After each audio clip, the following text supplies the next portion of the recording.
So I walked into your show and I noticed that the audience is set up kind of oddly for a comedy show. There's like 2 rows of people kind of looking at each other, and I don't know, it feels more like a catwalk or like a model's runway or something. Anyway, I see that my seat is here, so I kind of take my seat and we all just kind of look at each other for a while. And we're just kind of waiting, and I guess I feel like the room almost feels a little bit David Lynch-esque or something, and I turn around and I see this big gorgeous curtain and it's all with a red wash and it looks really dramatic and exciting, and then I see a microphone on a kind of stool on this really shitty kind of piss-stained carpet. It's kind of gross, but that's cool. We're all just kind of waiting, seeing what's going to happen next. And then I see this light. It's not, it's smoke. I see these like plumes of smoke coming out. It's really dramatic and exciting and thrilling, and we still can't see you anywhere yet though. We're still waiting for you to come out, and then I see this light flickering in the corner. Yes, and we see you for the first time. And you look great and you look amazing, and you're kind of holding 2 bits of wood in your hand, which is really fucking weird. And you start clapping them together, and I don't know why you're doing that, it's fucking odd.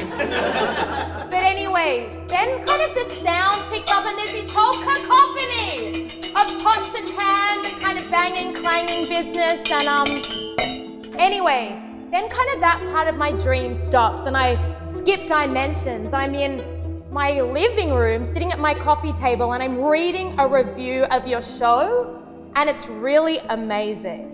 Like, everybody is talking about it, saying it's the best thing they've seen in a really long time. They're really excited. The whole community's got behind the dream theme that you're going on about in the show. And it's really cool, and they actually say that you keep having to move venues because you keep selling out every venue.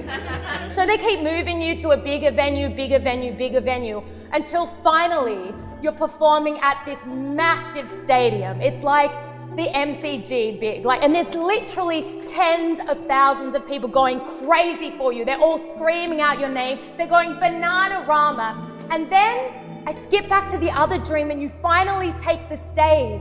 And you're wearing this insane kind of like wolf jacket, this amazing wolf outfit. It's incredible. And on the back of it, your name's like drawn on it, which is incredible. Yeah, it looks really cool. And everyone is going so nuts for you. Everyone starts chanting your name. They're going, Quirk, Quirk, Quirk, Quirk, Quirk, Quirk, Quirk, yeah, Quirk, Quirk.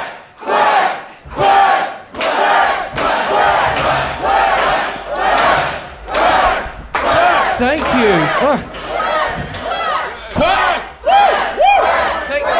Thank you. Whoa. Thank you. Wow.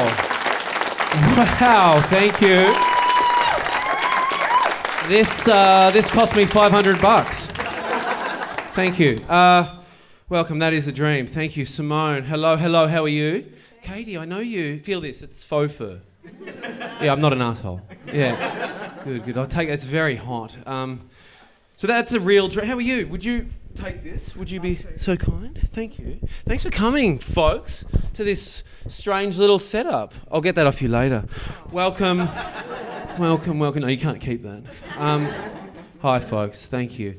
What you heard there is a real dream that someone had about me.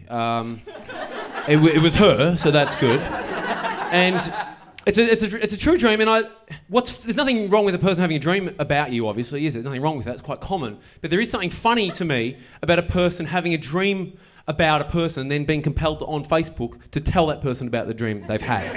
And that's what she did. And I thought, well, it's great because it accurately describes the start of a show, which is great because it saves me a lot of writing. It's very, very helpful.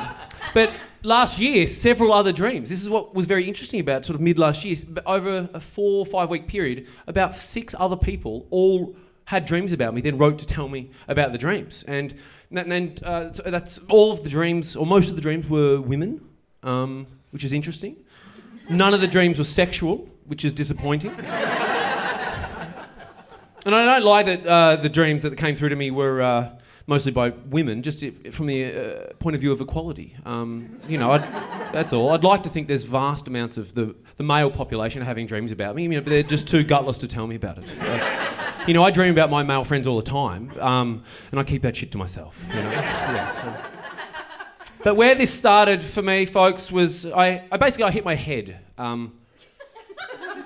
That's my main problem. I hit my head very seriously once. It wasn't long ago. It was 1999, and now I was skateboarding. I need you to picture this, folks. I was skateboarding near my hometown. I was skateboarding alone on a ramp. I'm a skateboarder, believe it or not, despite my age and the fact that I'm dressed like a 1970s Western fuckstick.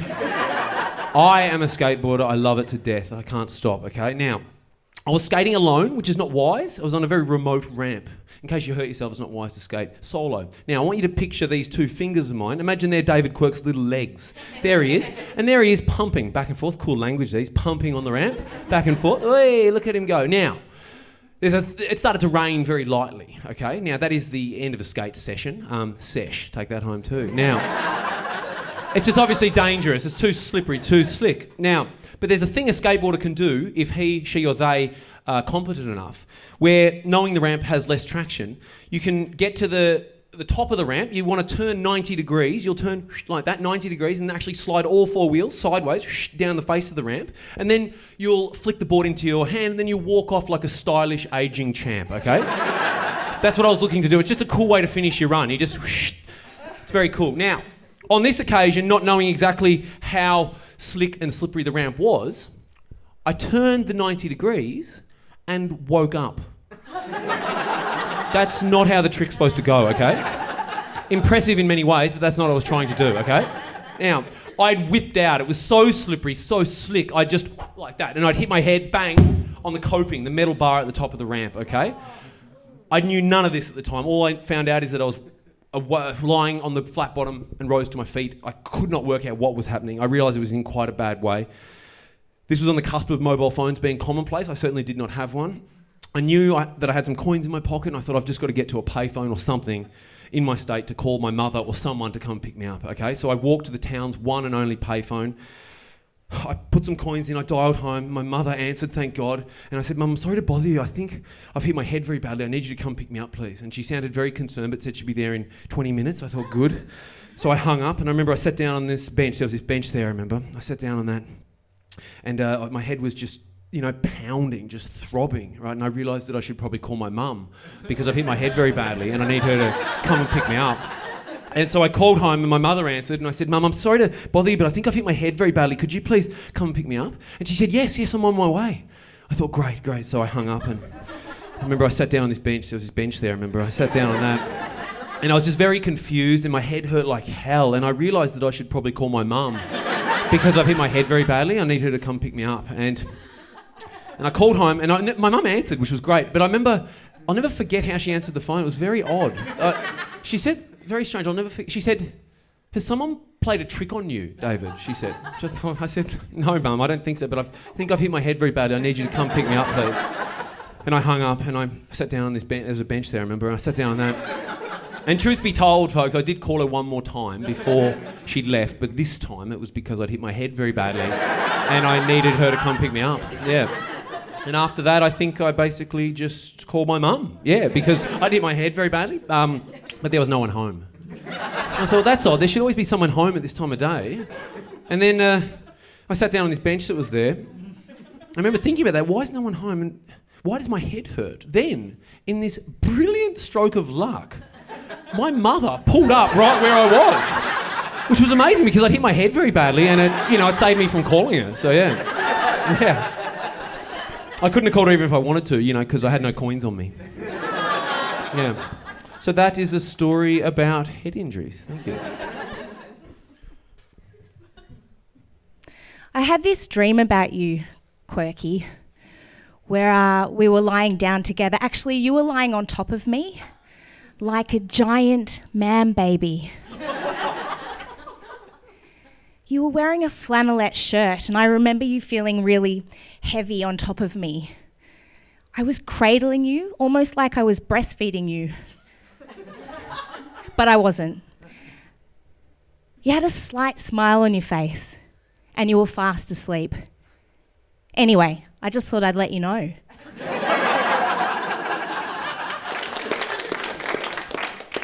That's fucked. That one. Again, it's a real dream. Anna, her name is. Thank you for coming, Anna. She is a mother, so I can understand her having that sort of dream about me. Makes some sense. I do wear a lot of flannelette. She's nailed that. I said none of the dreams that came through to me were sexual, and that's not sexual, is it? But it's kind of on its way, and I'll take it. No, the issue is really with something like that. I played all these dreams to a good friend of mine because I wanted to gauge, how they fitted into the show because so many people had these dreams about me. And I played this one to my friend Declan. He got to that dream and he said, "Well, Dave, you do." He said this: "You do actually draw people into your world that kind of want to look after you." He said that. He said you kind of bring people into your life that seem to. He even used the word mother. He goes, people kind of want to mother you. And that's a hard thing to hear as a grown person in the world, And it's not untrue, really. And I just want to know, did anyone here tonight, when some of you, I do know some of you, I don't know a lot of you, but when I took the stage before, or if maybe you saw me on the street somewhere, did anyone here tonight have any urge at all to just put me on the boob? Anyway, male or female, it's not you, it's me doing it, apparently. No? Good. It makes me feel good. That's nice. No, and that's the other thing, my mother is dead. That's the other thing. And, that's what I am now. I'm a motherless man. I'm just a bloody motherless man. That's all I am. Shh. But I just want to know, do I just exude pure motherlessness? Do I just radiate a strong no-mum vibe? Is that what you're all picking up on? Am I nothing more than a son of a motherless goat? Is that it? You didn't expect the Three Amigos reference so early, did you? But there you go, you can have that.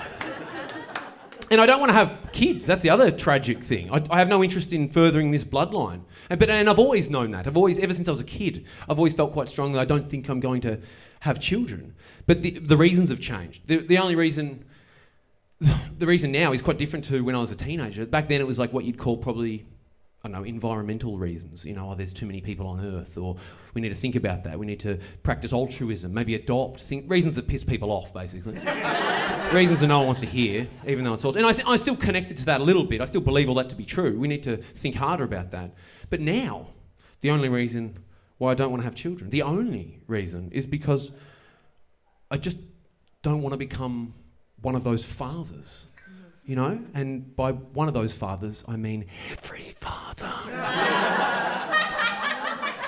That have you noticed this? When they have had a child, they might try and tell you what having a child is like, that profound change that a person goes through, that radical shift. But they never can. They're unable to do it, I've noticed. They just say things like, you just don't know what it's like. You don't, until you're holding your firstborn, looking into its eyes and it looking back at you, you just, I don't know, but I was just like you, mate. I was running around, living it up. I didn't want to have kids, of course I didn't, but now that I've got this little one, I can't even remember the old life. It's just gone. It's just mind wipe. It's just us now. It's just this one and her and me, and that's it. You couldn't possibly know, mate. You wouldn't understand. Don't even try. You're too fucking stupid. It's very patronising. And I don't appreciate it. Because you don't know what anything's like until you do it, do you? You don't know. You'd just be guessing otherwise. Obviously, having a child is a massive thing, but you have to participate in something before you can start talking about it. You don't know what it's like to attend a weird comedy show where you're facing off with each other, do you? Now you can go to your graves knowing this feeling now, You don't know what it's like to stand on a mountaintop, whatever, it doesn't matter. But of course I can't relate to what it's like to have a child. Why would I even try? Don't do that to me, I mean, I can actually relate to to that profound change that a human goes through in the opposite way, in the more sort of negative way. Have you ever lost someone? Yeah? I'm sure there'll be people here that have lost a loved one. You know, and I've gone through that, obviously, as I mentioned, you know. And there are no words for that either. There's nothing you can sort of convey to another person, you know, but I don't walk around saying, oh, you just don't know what it's like, you know, you don't, until you're holding your first corpse, looking into its eyes, which are still open. Because you don't want to hear that, do you? Good. Thank you. Yeah, the way some of you are looking at me now is the way I look at them. With a sort of disgust, and why are you talking about it? No, I think all we need to do with children, like babies, to curb the population, if any of us are serious about that, it's quite easy. Just a very simple thing. Just change the word babies. That cute sort of word to what a baby actually is. A baby is a person, without doubt. A baby's already a person. Just start calling them that, you know. Imagine the next time someone says to you, oh, we're expecting a person. You think, oh, fuck, who cares? I know heaps of people. Why bother? This happened 9 months ago. I just moved into a new house in Melbourne. Now, the house I need you to picture, if you could, it's a one-storey townhouse. There's houses either side, divided by fences, etc. Now, yeah, you can picture it, good. Now, it was a Sunday afternoon. It was a warm day, but it wasn't a pleasant day. It was very windy, I remember that. Now, my housemate was out. I'd been in the house for about a week. Now, it's furnished by my housemate. I don't own much of the stuff in the house, but I was looking for something at this moment. I remember I was looking in the kitchen for something. I was opening drawers. I can't remember what I was looking for. Maybe it was blue tack. I got no clue, okay? But I just opened up the weird drawer, you know, in the kitchen, the weird drawer. It's bloody, it's got strange paperwork and rubber bands and cupcake shit in it, doesn't it? The weird drawer. Yeah, the weird drawer. There's about 3 down, sometimes 4. Now, I just opened up this drawer and I cannot remember what I was looking for, but I hear from the front door, which is wide open apart from a screen door, I hear a female voice go, hello, and I sprung up. And of course I did. And that is the moment, the exact moment that I forgot or would soon forget whatever I was looking for in that drawer, okay?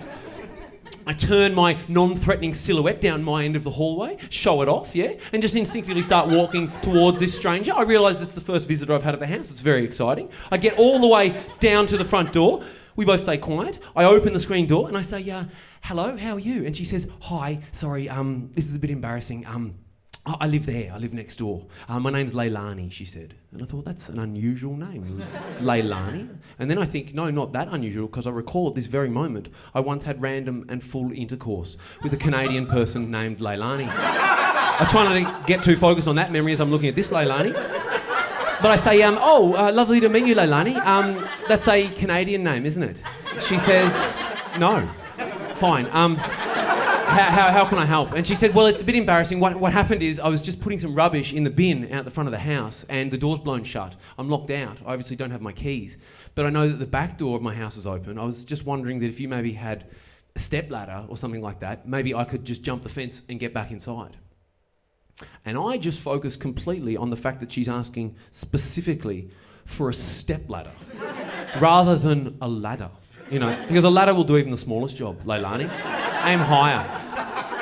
But I say to Leilani, that's no good. I've actually just moved in. I don't know if we have any step ladders, but I say, and then I see the house in plan in my mind for the first time, and I realise there's no shed at this house. It's the first time it's occurred to me. There's nowhere to kind of keep that sort of stuff. The only place where something like that might be, in the backyard, there's like an outhouse-sized laundry area that I've sort of used once or twice since moving in. And I say to Leilani, hey, well, let's go find out together. Come on, Leilani, let's go shopping. So Leilani and I walk through the hallway, through the kitchen, into the backyard. I turn to the laundry area. I've done this once or twice since moving in, like I said. And I see, the first thing I see next to the washing machine is, you already know, don't you?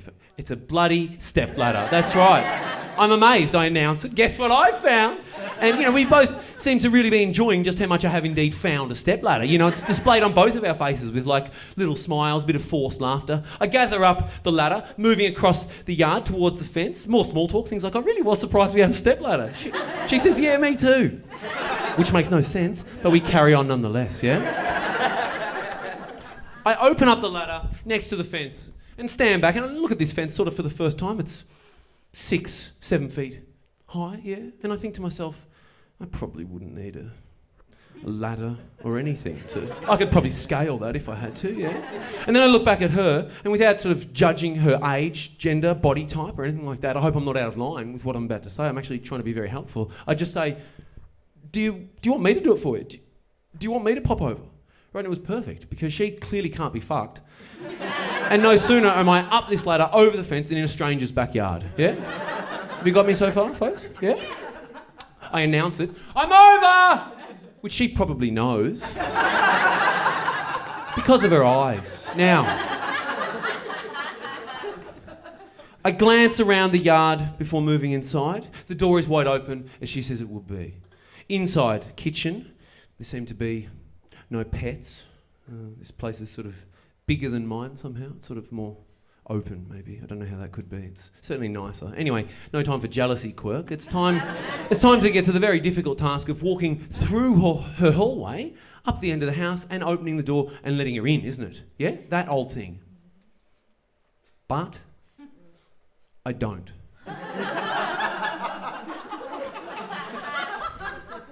So what happens in this moment is something that's happened to me maybe 2 or 15 times in my adult life. As an example, and with a nod to the story earlier, there have been times working my old day job. I used to work in a skateboard shop. I used to sell apparel, things like that, skateboards. Now, a male of the species, might come in. He might take a shoe off the shoe wall. He'd say, hey, can I try those on a size 10? I'd say, absolutely. I'd take the shoe out of his hand, go out the back to get said shoe size for the man, and then out the back, just fully goldfish, and forget why I'd gone out there at all. Be found 10, 12, 15 minutes later just making a playlist on my phone, checking Facebook, completely dogging the customer, okay? Thoroughly unprofessional. Another time, I was having lunch with a friend. I found out at the end of the meal that the place was cash only. I didn't know, okay? I said to him, hey, I'll be right back. I'll run across to the ATM. Went to withdraw $50. Not only did I not take the $50 I'd withdrawn, I just got on a tram and went home. Like a shit-homing pigeon, okay? So this was similar but different, I guess. In the words of Pink Floyd, I had a momentary lapse of reason. Leilani just dissolved. And I started walking around her house like an art gallery. Just looking into rooms, yeah. The DVD collection, that's pretty cool. Yeah, this place gets great natural light. Look at that, it's cool. Kids or a kid must live here. It's bloody shit everywhere. The bathroom, quite fancy. It's like bloody black and white tiles, really lovely, with a claw-footed bath, very nice. The shower, I've never seen anything quite like it in a private sort of residence. It's wide open, no shower curtain or screen. I've never seen. I'm common, you know what I mean?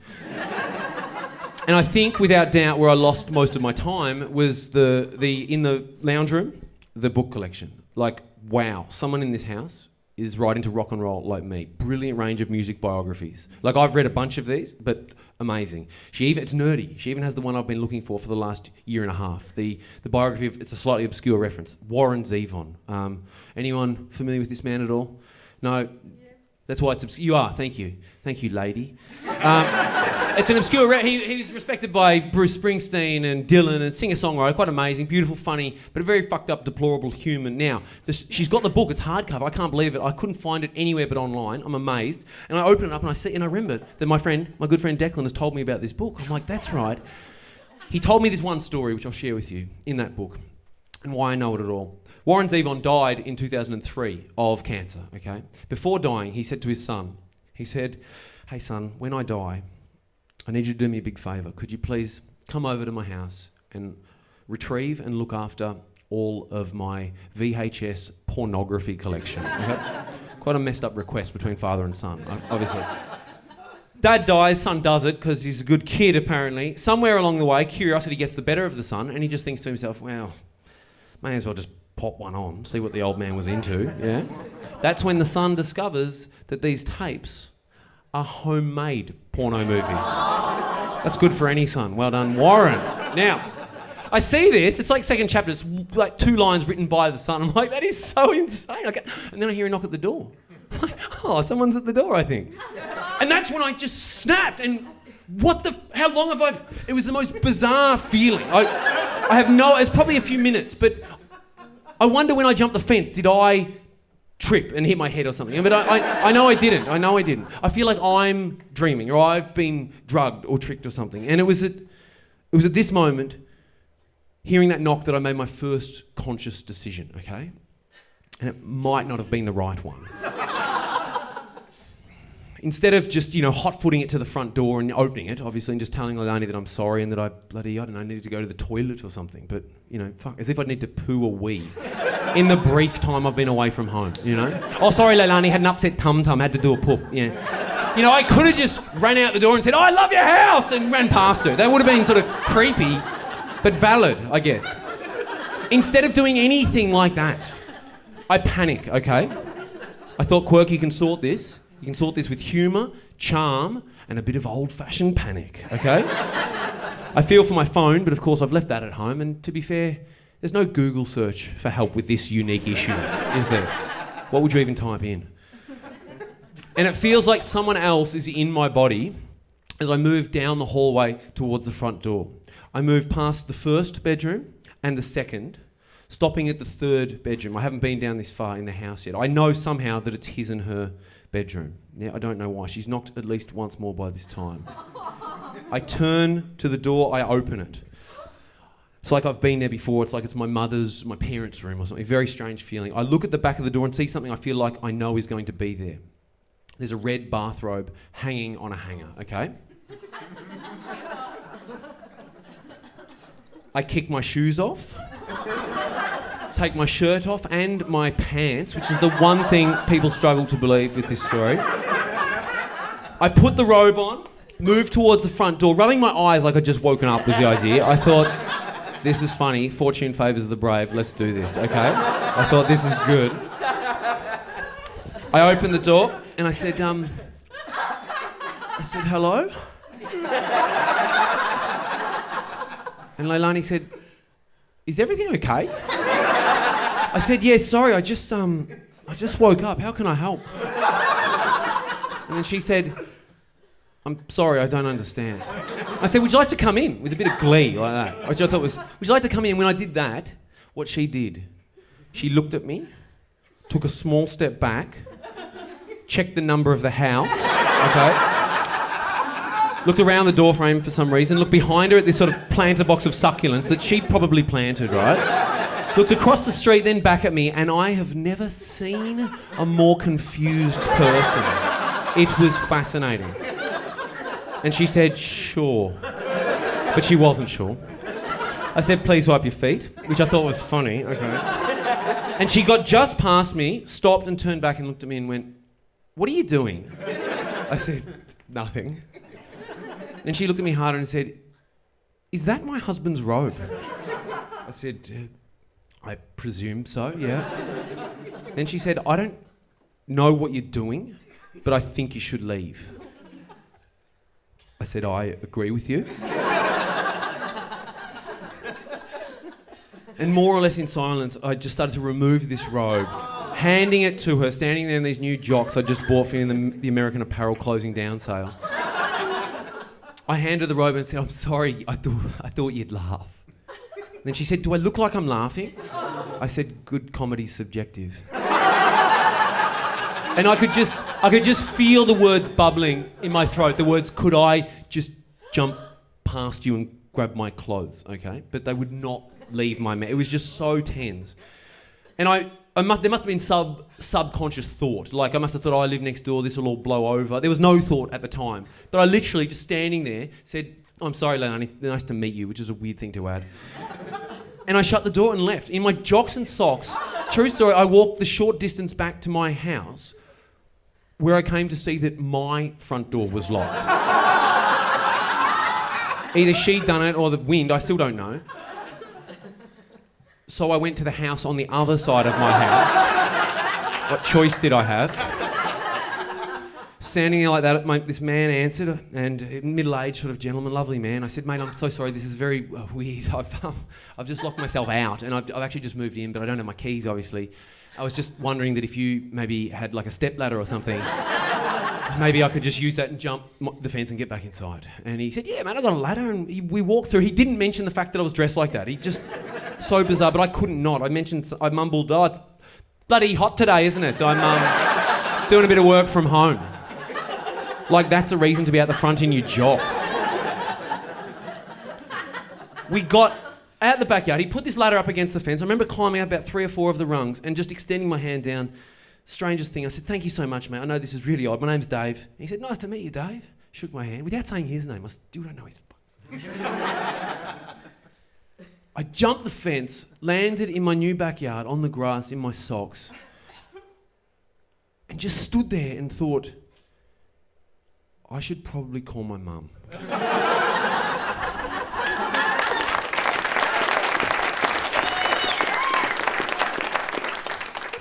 Dave, we don't know each other, but I had the most fascinating dream about you last night.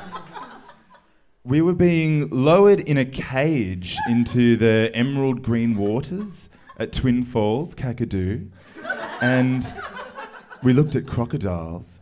And when we resurfaced, we were Steve and Terry Irwin. And the funny thing was, I was Steve and you were Terry.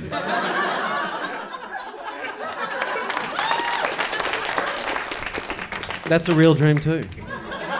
I'm glad that's so popping up in people's subconscious. Thank you, Aaron. I like that dream. In a way, that's my favourite because I like the sort of the Terry, Steve Irwin-ness of it. I like that, to me it's like about animals or my connection to them or something like that. I'll tell you, actually, this is the only serious part of the show. I'll tell you what I'm getting really sick of.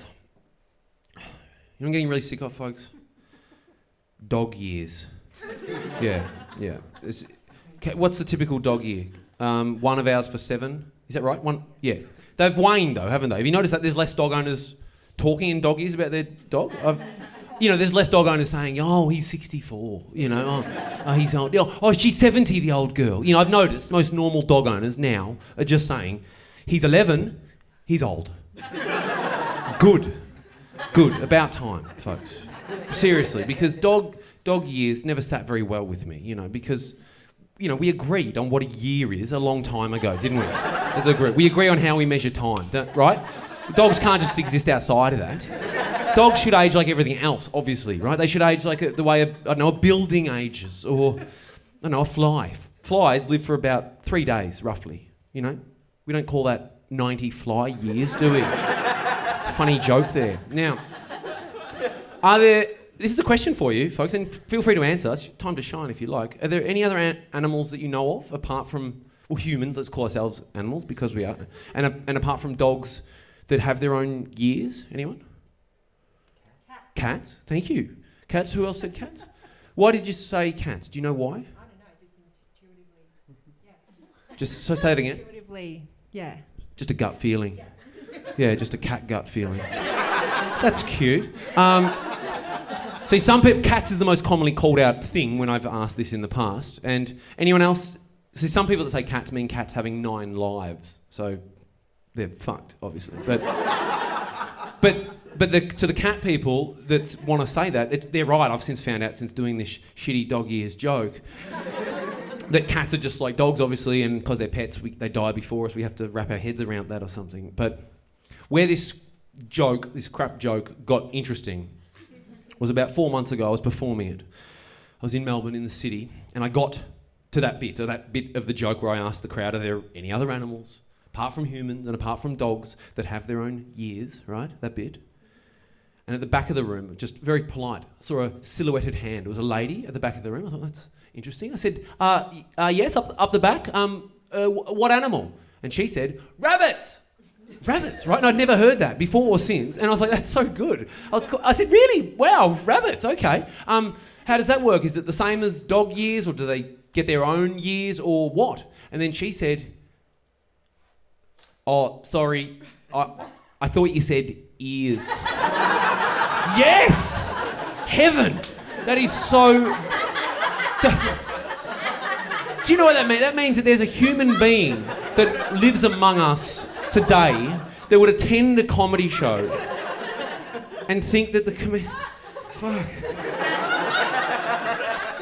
The only way I've actually learned to fully come to terms with what happened that night, right, fully appreciate it, is to just go back through the material and hear it as she heard it, okay? Which I've got to hear. There it is. Here's the dog ears joke, typed out for your pleasure.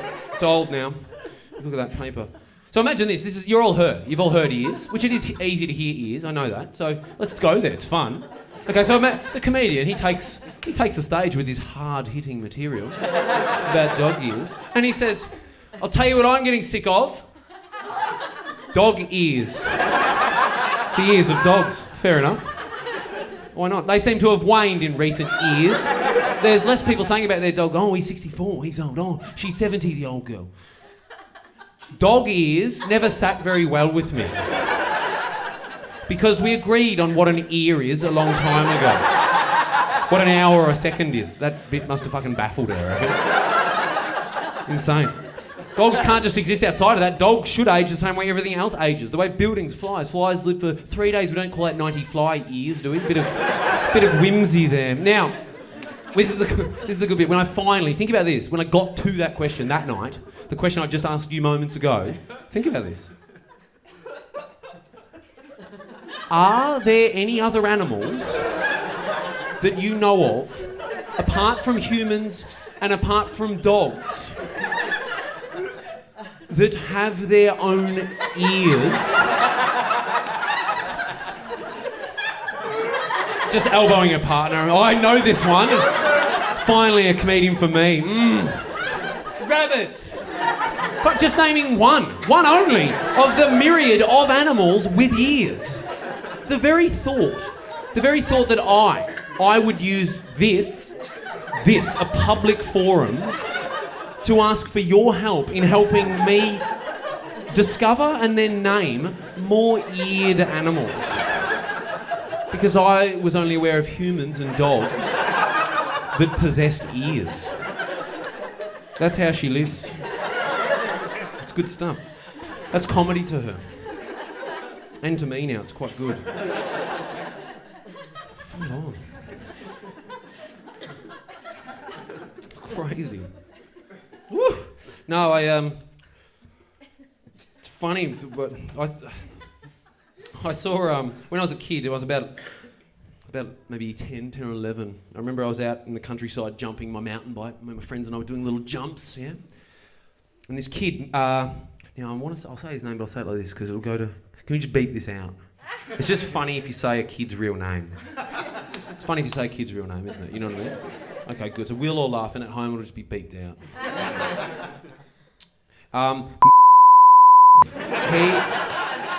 It's funny. Could have been anything. Was a bit younger than me, maybe 9, but he came from a little bit of money. He lived on a farm, and he came putting over on his little Pee-wee 50, little dirt bike, I remember. He had a full-face helmet on, motorbike helmet, and he was just sitting next to us, looking up at these slightly older boys, just chatting to us, asking us questions, chatting to him. And I remember on his petrol tank, it's quite a cute image. He had his little male Jack Russell dog was there, right? He was just cruising around the country, so it's quite a nice image. But I noticed as Mitch chatted to us, I couldn't help but notice that as we talked to Mitch, his left hand, his clutch hand, was just gently massaging the dog's dick. Like that. And it wasn't sexual really, it was just, I guess, he was kneading it. The way early in the morning a baker would bread, And I don't know, I hope Mitch has given up on that stuff, but I hope it's over for him now. But it's a pretty sort of messed up thing, isn't it? Like, obviously that dog probably doesn't hate that, but it's not our place to say. As sex with animals, as a society, we've put our foot down on that, haven't we? We feel very strong. Good on us. Don't do it. Those that do it are maligned. They're jail time, even, for people that sort of commit those kinds of acts. And fair enough. Because there's nothing sort of more you're wrong. You can do to an animal if you think about it. Like we're quite strong about that, aren't we? There's nothing worse at all. It's disgusting. Obviously the only thing worse that you can do to an animal, apart from sex, is to kill it. To take an animal's life is obviously worse than to have sex with it, right? I mean, yeah? I mean, it's obviously worse to, say, kill a horse than it is to fuck it. Right? Okay, no, sorry, it's a bit weird. Shit. What about, I'll put it to you this way. Would you rather have sex or be murdered? Big questions down at the comedy show. Yeah. Tough. No, it's ridiculous, isn't it? Because it's just funny the way the arbitrary rules that we place on animals. I'm not into any of that stuff. And I can't expect anyone else to follow me. I used to think, oh, it's funny that people don't do this. But I can't... The way I gave up eating meat was like borderline epiphany. Really, it was. I was a kid. I was 18 years old. I just moved to Melbourne. I had a job mowing lawns in a well-to-do suburb here in Melbourne. Now, I was just standing at Flinders Street train station. It's like 6 a.m. I was bleary-eyed, half asleep, half awake, staring into the tracks, waiting for my train. And then this thought came on. I'd never had it. I did not ask for it. It was just this. It's funny that we kill and eat animals. That just came on out of nowhere. And I remember thinking, okay. My next question was, by funny, Dave, do you mean wrong? Is that what that means? And I answered that question that morning. I said, yeah, I think it's wrong to do that. And that moment, 6 a.m. at 18 years old, I just shed it as an inherent belief system. That was it. Just changed. So I can't expect anyone else to go through the same process, right? It was a weird thing. But I realised that I've always done that. I've always, since I was young, shed inherent belief systems. When I was mid-teens, I was homophobic. I was a homophobic kid. I wasn't like a hateful homophobe. I wasn't a drag a guy behind a car in the deep south kind of homophobe. I was probably a vote no kind of guy. I was a just uneducated kid, never experienced sort of gay culture, gay people. I used to literally, at school, I remember saying things like this out loud to my classmates. Oh yeah, but if the whole world was gay, like the world would stop. Shit like that out loud. Which is ridiculous, obviously, isn't it? And also untrue, you know. If everyone just became gay, inexplicably, just finally the last person just clicked over into being gay, the world would not stop, would it? There's no direct connection between homosexuality and the earth turning on its axis, is there? No. So it's a ridiculous thing to say. Weirder than that, way stranger than that, at the same time, I was pro-life. I was openly pro-life. True, well, what a teen, hey? Moron. I even wrote away to Pro-Life Victoria to get literature about it. This is pre-internet. You have to be keen to do that. Okay, I don't know what I wanted to do with the info. I had no idea. But then overnight, I just shed both of those things as inherent belief systems. I just got rid of them. I thought, I don't know what people want in their lives. It's not my business to say. And I just let it go. And it's the most beautiful feeling, really, just to let that sort of stuff go. And so now, you know, far from, you know, being homophobic, I now believe that all gay and queer people are not only equal to all straight people, but they're actually far better. There's no proof there, it's just a feeling I got. I now do a lot of gay roles on TV here in Australia. I do gay shit for money now. And, yeah, so, and I love it. I don't do it for free, so in a way I'm still a bit homophobic. But, yeah. Far from being pro-life now, I now believe that to have any and every abortion made available to you is not only correct and right. I now believe that it's irresponsible, immoral and evil to carry a child to term. Yeah. I've just changed, you know. Just changed, you know. And so the last one to go for me, so far at least, was the animal one, you know, and I just got rid of it. And, you know, now, so I no longer, you know, wear them as clothes. I no longer drink their milk that's made for their babies, and I certainly no longer use my body as their part-time grave en route to becoming excrement. It's probably the best line in the show. Now, and do these opinions, these ideas make me better than you? Yes, they do. But let's not get bogged down in that.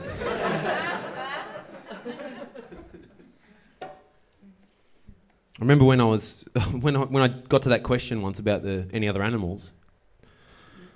One man at the back of the room one night just yelled this out. He just goes, "Yep, light, light." And I said, "As in light years?" And he said, "Yeah." So he's probably more fucked up than the rabbit lady, misunderstanding animals for like phenomenons of science and nature. But but he's right though. Like, light gets its own years. It's not good enough for our years. Shit. When I was a kid, I found out, my sister told me this, she was much older than me, she told me, I don't know why she told me, or why I've retained this as information, but that the Concorde, the plane, which had a sort of a tragic end or whatever, etc., it was a pretty fancy plane, it broke the sound barrier, whatever. But she told me that it used to fly so high that passengers could see the curve of the earth. That's something she told me. I thought that was interesting and cool. It makes me realise two things, that only privileged groups of people got to experience that point of view, obviously. And it also makes me realise we know we're on a round planet, unless you're a flat earther, in which case, good luck to you. But we know we're on a round planet, but we don't think about it. We don't wake up thinking about it at all, do we? We know it to be a fact, but nothing we do with the information. There was a very well-educated man, a man named Buckminster Fuller, Bucky Fuller. He was an American systems theorist. There, Bucky, it's a funny name. He was an author and inventor. This man, very forward-thinking man, he coined the phrase years ago, decades ago, spaceship Earth. He was the first and the only person to call this planet that we're on, this sort of organic thing, as a kind of spaceship, which I kind of like. And like a spaceship, we depend upon it. And like a spaceship, we're already in space. We're in space now, aren't we? Right? But we don't get it. We don't think about it like that.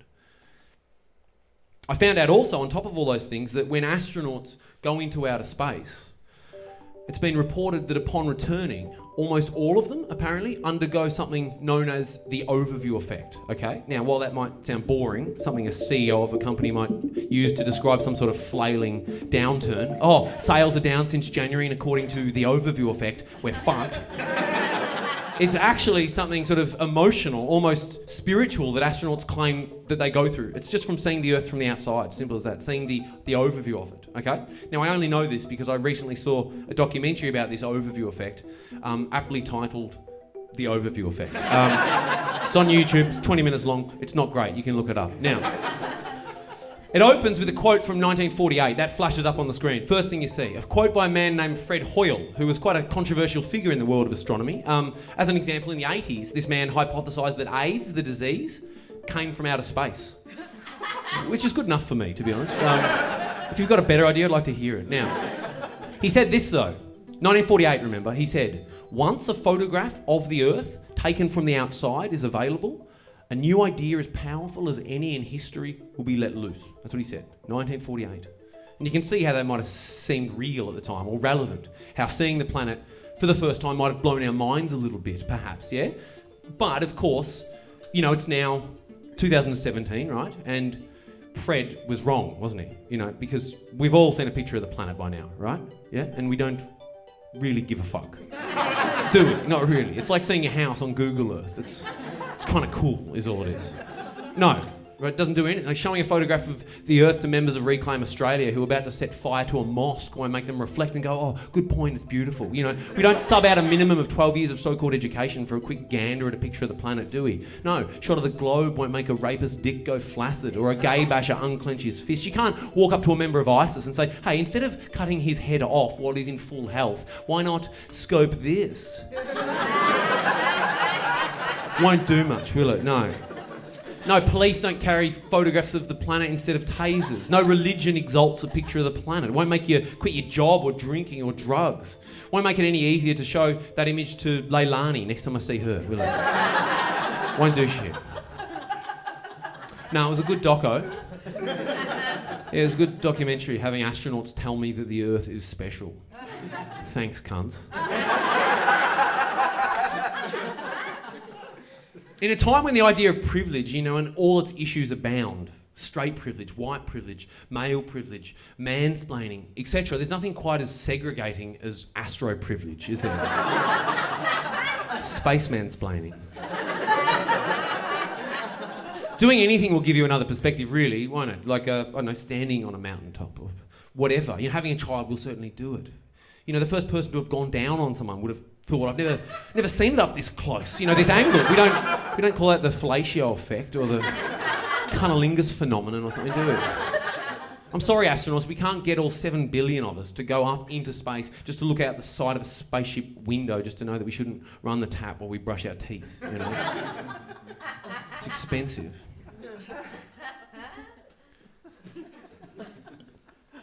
The only way I'll get another perspective really is to just, you know, hope that people keep having dreams about me. You know, that seems to be good so far. And I guess just, you know, the odd, every 10 years have a strong Tasmanian mushroom experience. That seems to work really. It ended really abruptly with you doing some shit about planet Earth, but it was actually pretty cool. And you played this really dodgy, kind of cute space music, and we enjoyed it even though it was super repetitive. And then you just stared right at me. I was in the front row and I saw that you had a cowboy mouth. I know that sounds really weird, but you did. And you just put your jacket on and you said thank you to us, but without any words. You said thank you telepathically. I don't know why you didn't really do the whole show telepathically because it's pretty cool. But anyway, then you just did a little bow and you left the stage. We didn't even applaud, and not just because it was really awkward, but because you'd already gone, and so if we have clapped, it would have been like we were applauding ourselves, and that would have been kind of odd. But we clapped anyway, and that's actually what woke me up.